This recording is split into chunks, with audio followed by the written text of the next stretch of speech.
네, 안녕하십니까. 시선 파트너즈 이세현입니다.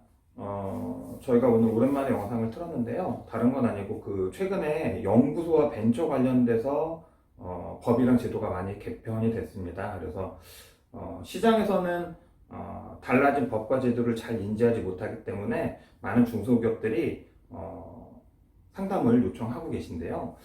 현장에서 서비스를 제공하는 많은 컨설턴트나 컨설팅 회사에서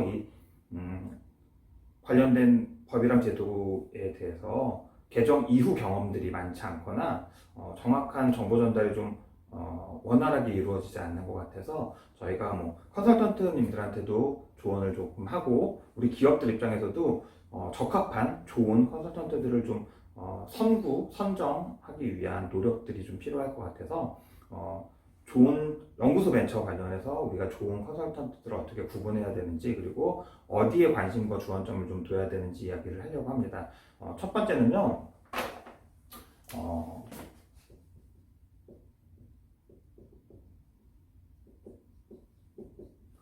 기업부설, 연구소, 전담부서, 연구개발, 전담부서에 대해서 컨설팅 하겠다, 해주겠다라고 이야기를 하면서 화두를 꺼냈는데, 그게 초점이 연구일지다라고 하면 연구일지를 관리를 잘해야 된다, 일지를 잘 써야 된다, 서류를 잘 써야 된다라고 해서 서류나 행정적인 것들을 강조하는 컨설턴트들이 아직도 많은데요. 이거는 실은 경험이 없는 아마추어의 확률이 훨씬 높습니다. 연구소라는 기업부설, 연구소, 연구전담부서라는 이 지원 정책과 제도를 우리 기업들이 어떻게 활용하려고 하는지 그 목적에 맞게 한번 우리가 고민해 볼 필요가 있는데요. 연구소, 연구전담부서를 활용하려는 기업들의 목표는 크게 절세, 법인세나 소득세를 일부 감면해보고 싶은 절세의 목적이 하나 있고요. 두 번째는 그 외에 기술평가 때문에 기술평가를 통해서 어떤 인증을 받는다거나 자금을 활용한다거나 입찰을 한다거나 입지를 다진다거나 이런 판촉을 하기도 하고요. 금융거래의 유연성이라든가 영업적인 목적, 기타 여러 가지 이유 때문에 기술평가를 하려는데 연구소를 쓰려는 경우가 있고, 절세를 위해서 연구소를 활용하려는 기업들이 있습니다. 그래서 기술평가에 대해서는 조금 이따 설명을 드리고요. 절세 목적으로 연구소를 운영하고자 보유하고자 하는 기업들의 목적에 맞게 우리가 조언을 하려고 한다라고 하면 연구소 관련돼서 이 수요가 워낙 많다 보니까 2020년 1월 1일부로 조특법이 관련된 조특법, 연구인력 개발비 세액공제에 관련된 조특법이 개정됐고요. 제도의 실효성을 높이기 위해서 지금 활용되고 있는 게 연구개발비 세액공제 사전심사라는 제도입니다.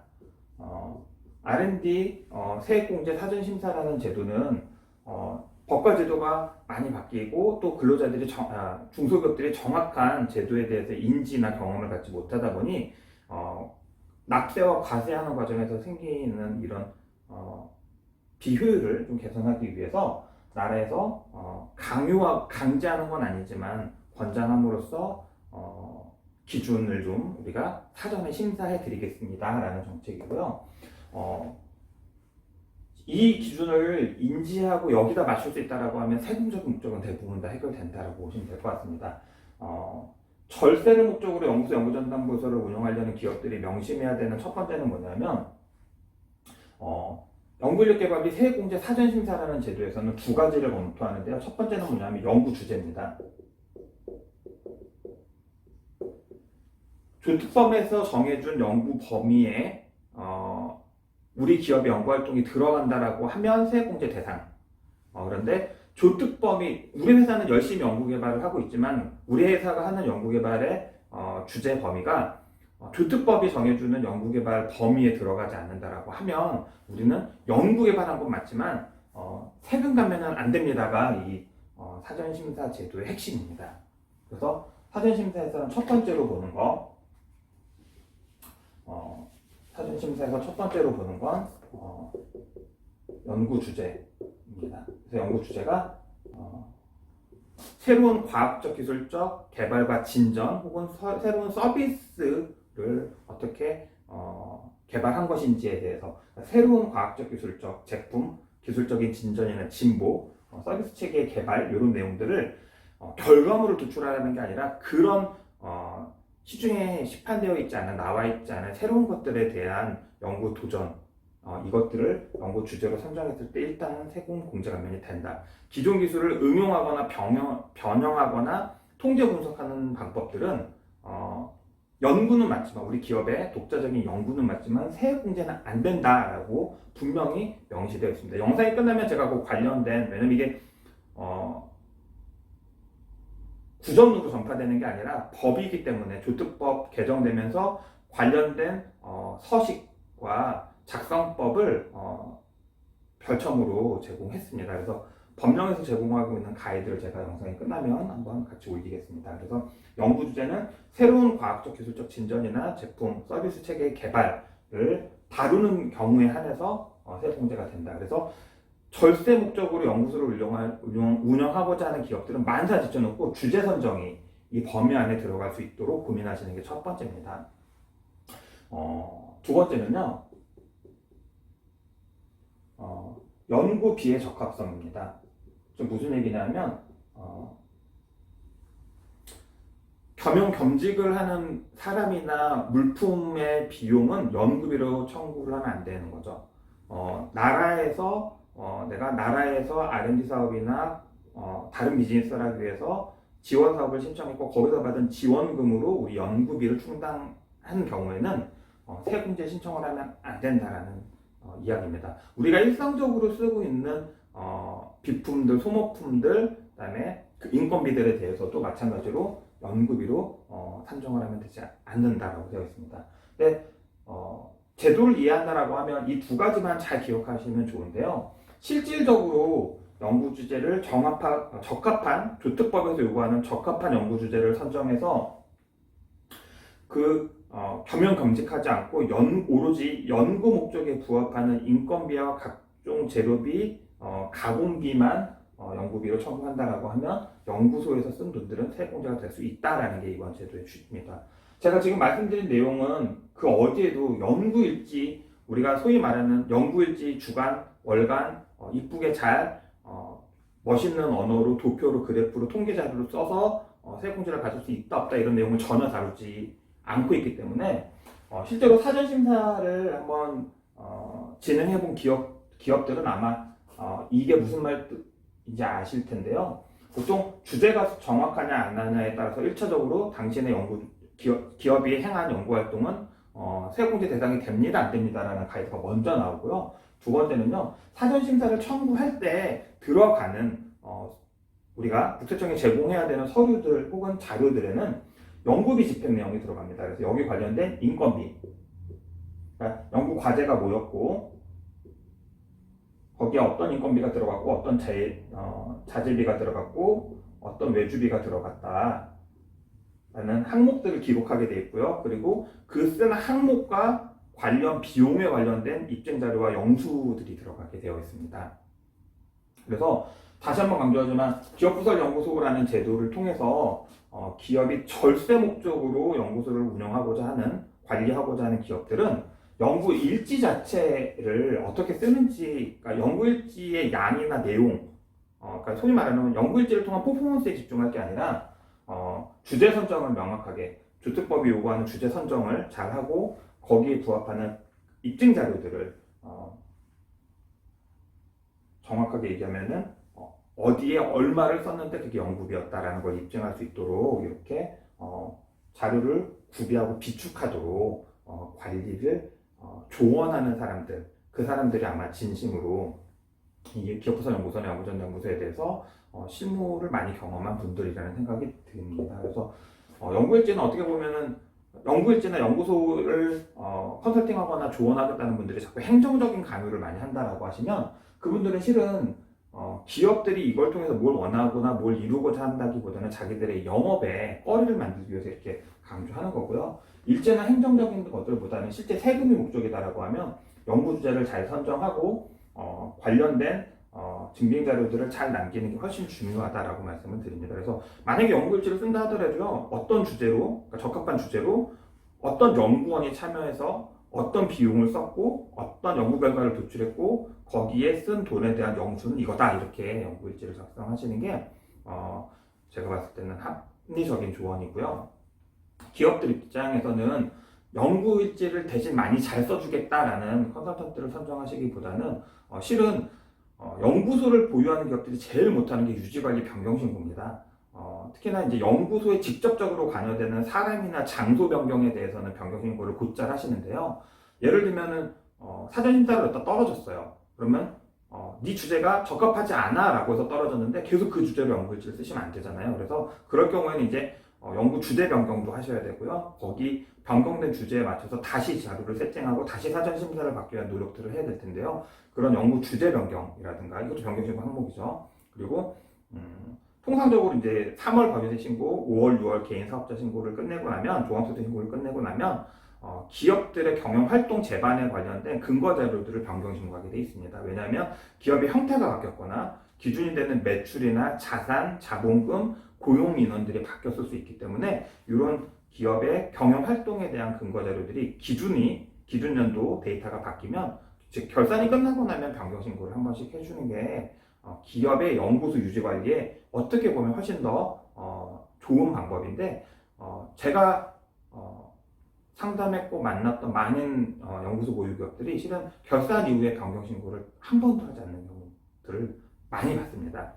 그거 변경 신고 안 한다고 큰 페널티가 없던데요? 라고 얘기하시는 분들도 있는데요. 페널티는 없지만 그거는 컨설턴트 입장이고요. 우리 기업들 입장에서는 내가 이렇게 주기적으로 안정적으로 경영 활동을 했다라는 것들을 한국산업기술진흥협회를 통해서 연구소 변경 신고의 데이터를 구축해 준다라고 하면 한국산업기술진흥협회에서도 굳이 실사를 나가지 않고 기업들의 연구소를 유지관리 인정해 줄 수 있고 훨씬 더 사후 대응에서 유리한 데이터들이 구축되기 때문에 페널티가 없어서가 아니라 우리 기업이 연구소 유지 관리를 훨씬 더 안정적으로 하기 위해서 이렇게 수고스럽지만 결산 마치고 나서는 변경 신고를 해주시는 컨설턴트들이 실은 더 좋은 열정적이고 진정성 있는 컨설턴트다 이렇게 생각이 듭니다. 드렸고요. 자, 두 번째는요, 기술 관련된 활용입니다. 기술 평가에 활용하려는 기업들은요, 뭐 예를 들면 대출을 받는다거나 금리를 낮춘다거나 TCB라고 해서 은행에서 요즘에 기술평가 많이 하죠. 이자를 낮추거나 한도를 부여받기 위해서. 그래서 이런 기술평가에 활용하기 위해서 혹은 어떤 각종 연구소를 통해서 뭐 예를 들면 벤처 인증이라든가 이노비즈 인증, 메인비즈 인증, 뭐 지식재산 경영 인증 뭐 이런 것들 각종 인증들을 받아서 우리 기업이 어떤 마케팅 목적이라든가 입찰의 가산점이라든가 다양하게 활용하시려고 한다라고 하면 기업이 가지고 있는 연구소에 대해서 데이터를 명쾌하게 관리하고 분석하는 구축하는 것이 유리합니다. 저희가 요즘에 이제 기업들을 만나서 많이 드리는 말씀이 기업의 경영에 관련된 조언들은 실은 오픈북입니다라고 말씀을 드립니다.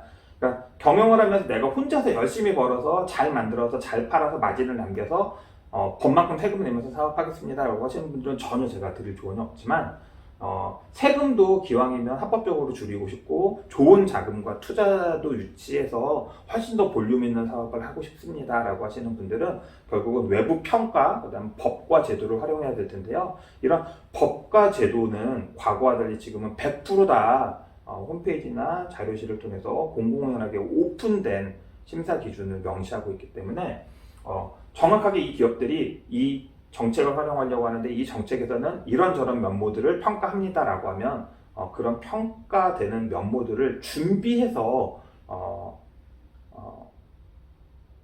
인증이라든가 평가 신청을 하는 지혜가 좀 이제 필요하지 않나라는 생각이 듭니다.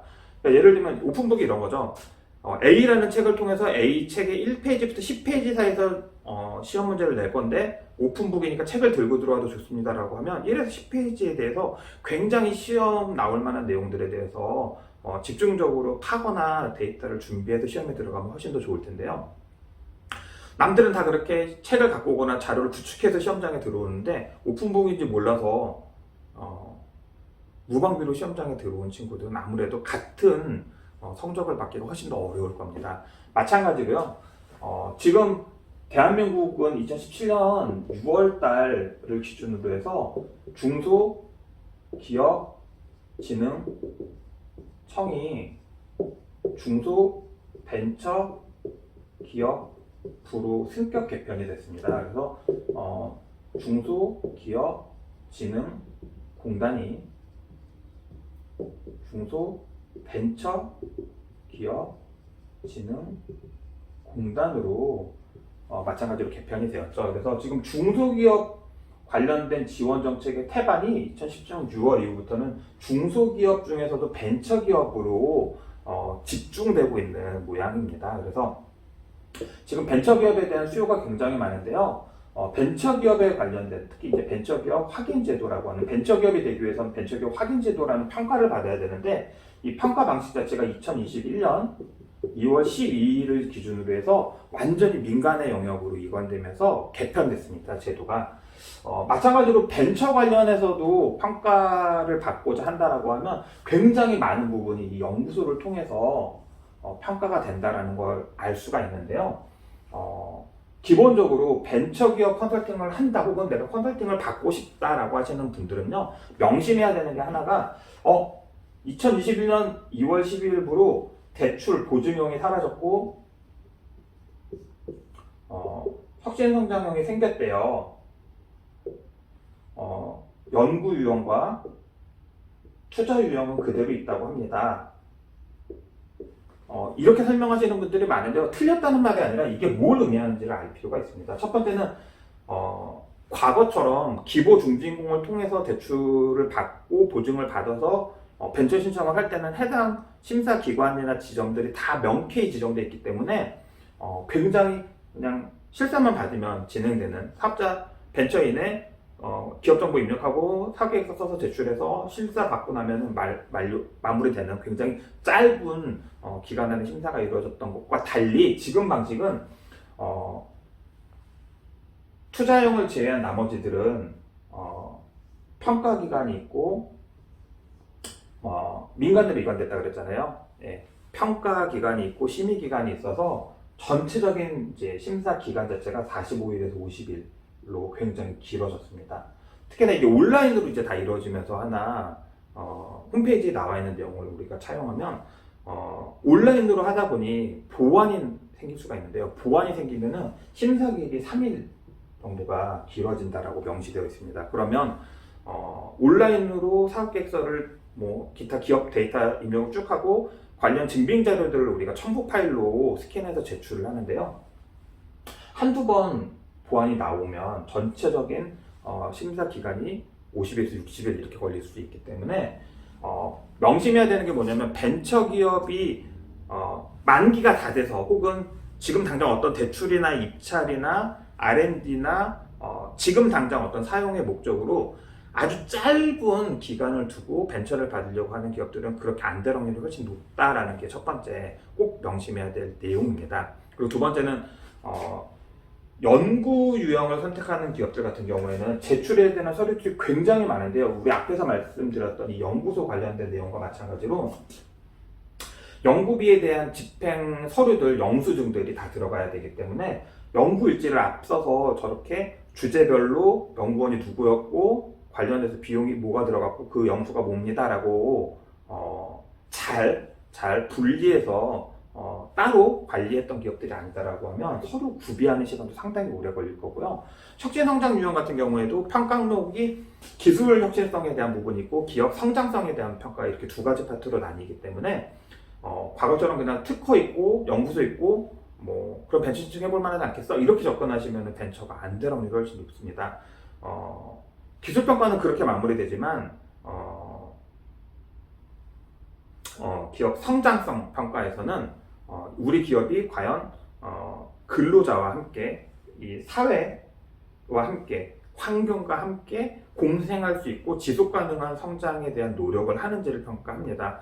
그 평가 항목에는 이제 환경 친화적인 어떤 비즈니스 인증들을 갖고 있느냐, 글이라고 해서 지속 가능 성장에 대한 리포팅을 받아본 적이 있느냐, 그런 노력들을 하느냐, 그리고 노동 친화적인 우리 근로자들의 복지, 공생, 상생을 위해서 뭐 성과를 공유한다거나 근로의 유연을 제공한다거나 우리 소위 요즘에 얘기하는 가정 친화 사업들, 고용 정책들을 우리가 인증을 받아서 활용하고 있는지 이런 내용들이 평가목으로 들어가고 점수로 매겨지기 때문에 그게 업력 3년 미만이냐 3년 이상이냐 제조냐 서비스냐에 따라 달라지긴 하지만 적게는 25점, 많게는 35점, 40점의 점수를 성장성 평가에서 그 항목들이 차지하고 있기 때문에 단순히 그냥 옛날 이 제도 변경 전처럼 연구소 만들고 특허 하나 신청해서 벤처 한번 신청해보자 이렇게만 접근하시면 생각보다 심사기간도 오래 걸리고 평가 기간 7개인데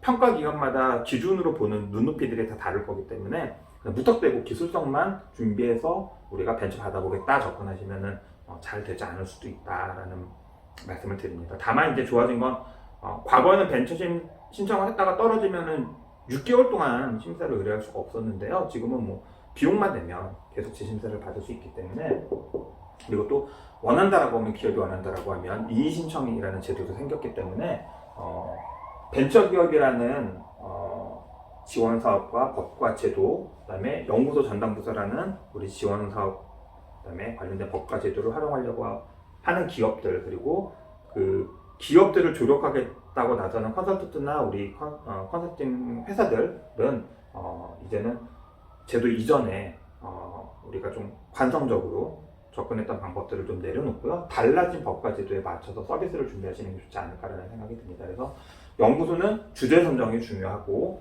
연구비를 어떻게 입증할지에 대해서 조언할 수 있고 그다음에 정말로 성실하게 결산 이후에도 변경 신고했던 경험이 있는 컨설턴트들을 선택하시는 게 현명한 방법일 것 같고요. 연구 일제나 행정이 중요하다라고 얘기하시는 분들은 실은 영업적인 분들이지 영업을 잘하는 분들이지 진정성 있게 컨설팅을 하셨던 분들은 제 생각이 이제는 아니다라는 생각이 들고요. 벤처 관련해서도 내가 벤처 해준다라는 이렇게 접근보다는 관련 법과 제도가 달라져서 이제는 심사가 굉장히 오래 걸릴 수 있다는 것들에 대해서 사전에 교감해주는 컨설턴트들이 진짜입니다. 그렇지 않은 분들은 실은 머리나 입으로는 알고 있지만 해보지 않았기 때문에 정말로 능수능란하게 서비스하거나 대응할 수 없는 분들이 확률이 높고요. 벤처기업 확인 제도가 2월 12일로 바뀌어서 이제는 구조적으로 심사 기간이 오래 걸릴 수 있다라는 거 45일을 예시했는데 45일보다는 제가 보니까 더 걸리는 기간이 더 많아서 이제는 적어도 두세 달 전부터 벤처 준비를 하거나 연장 준비를 하시는 분들도 재심사기 때문에 연장이건 신규건 간에 이제는 두세 달은 준비하셔서 신청하시는 게 맞다. 그 정도는 소요기간이 걸린다라고 인지하는 게 좋고 두 번째는 벤처기업도 단지 기술성 평가만 하는 게 아니기 때문에 다양한 제도적인 준비들을 하고 나서 신청하시는 게 유리하다. 그것들을 사전에 우리 기업에게 이런 게 심상목에 들어가기 때문에 이런 것들을 준비하실 수 있겠습니까? 라고 먼저 안내해 주는 분들이 실제 비즈니스를 해본 분들이다 이렇게 말씀드리겠습니다. 그래서 지금 우리 중소기업들이 저성장은 굉장히 오래됐고요. 코로나 때문에 굉장히 힘든 시기들을 1년 이상 버텨오고 있는데요. 그게 세금이 됐던 각종 지원금 지원 사업이 됐던 융자가 됐던 마케팅이 됐던 굉장히 유용하게 기업들이 활용해야 되는 정책 중에 하나가 지원 사업 중에 하나가 연구소 그리고 벤처기업 확인 제도인데요. 이 두 가지들을 기준이 많이 달라진 만큼 달라진 기준화에서 충분히 컨설팅 경험이 있는 분들을 찾아서 한번 상담을 문의해 보시거나 혹은 이런 내용들, 제가 오늘 말씀드린 내용들을 기업들 스스로 충분히 인지한 다음에 문을 두들기시라고 말씀드리겠습니다. 저희가 준비한 건 여기까지고요.